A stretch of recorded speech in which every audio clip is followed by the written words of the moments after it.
بونجور، اهلا بيكم من باريس عاصمة فرنسا. النهارده يا جماعة الجو جميل جدا، قررنا نتمشى لاشهر حاجة موجودة في باريس. نشرب الكابتشينو الاول.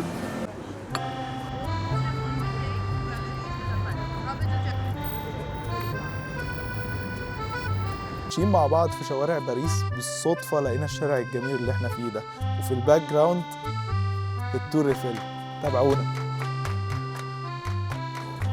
يلا بينا. احنا دلوقتي في فرنسا، باريس، تحت تور ايفل، ونتأكد برضو إذا كان الكلام اللي بنسمعه أو بنشوفه أونلاين هل في فعلا تحتيه سوق، تحتيه زبالة والدنيا مش نظيفة والكلام ده. هذا هو واحد بيعمل حاجة أنا مش عارف هي إيه. في ناس قاعدة بتبيع حاجات على الأرض. الدنيا زحمة شوية طبعا لأنه تورست أتراكشن.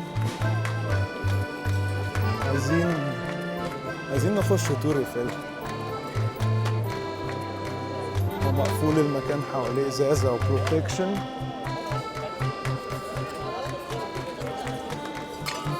فاحنا المفروض حجزنا تيكت.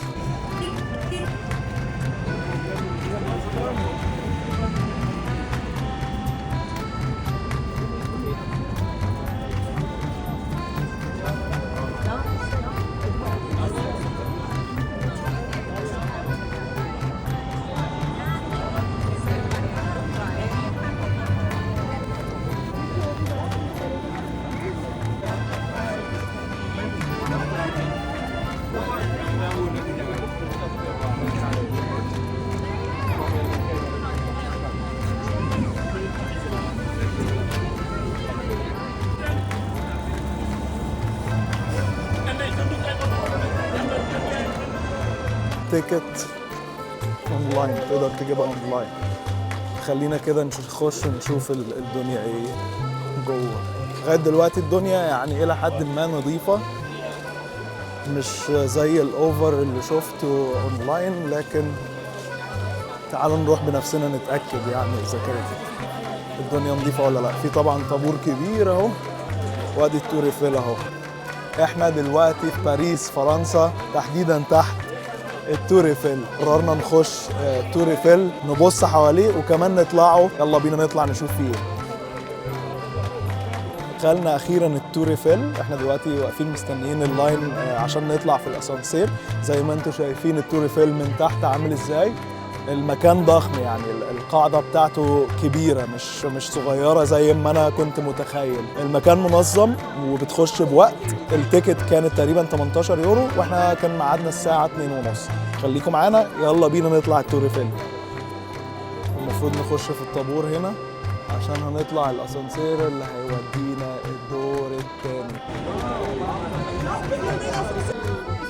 بينا طالعين اهو. ده المنظر في الاسانسير.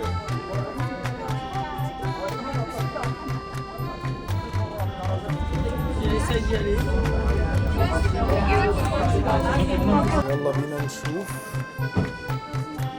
كلنا خارجين من الاسانسير اهو. Changement d'ascenseur au-dessus, messieurs, dames, pour le sommet, change lift upstairs. Terminé.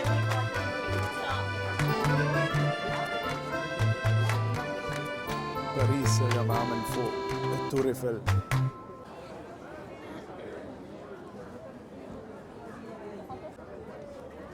ادي المنظر من فوق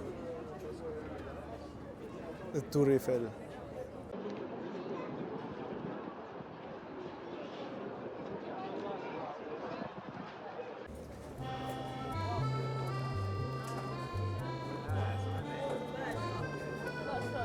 يعني قبل ما ازور التور ايفل ما كنتش متخيل المكان كبير قد ايه. المكان فيه مطاعم، فيه محلات هدايا وسوفينير، فيه تويلتس، فيه كل الخدمات اللي انت ممكن تبقى محتاجها. وتخيل يا صديقي ان اللي بنى تور ايفل هو اللي بنى كوبري النيل امبابة، هو اللي بنى تمثال الحرية في نيويورك، جوستاف ايفل، اللي اتسمى تور ايفل على اسمه. مبني على ارتفاع 330 متر، يعني مبنى من 81 دور. الجدير بالذكر ان التور ايفل قعد 41 سنة اطول مبنى في العالم.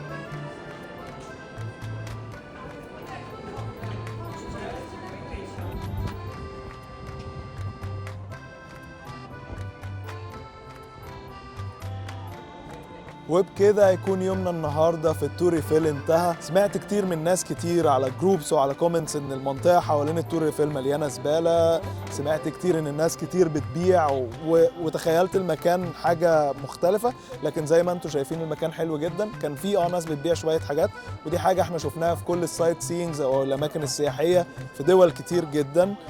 فده كان طبيعي بالنسبه لي. شكرا لمتابعتكم لينا، يا رب يكون الفيديو عجبكم. تابعونا لفيديو جديد في مكان جديد في دولة جديدة. باي.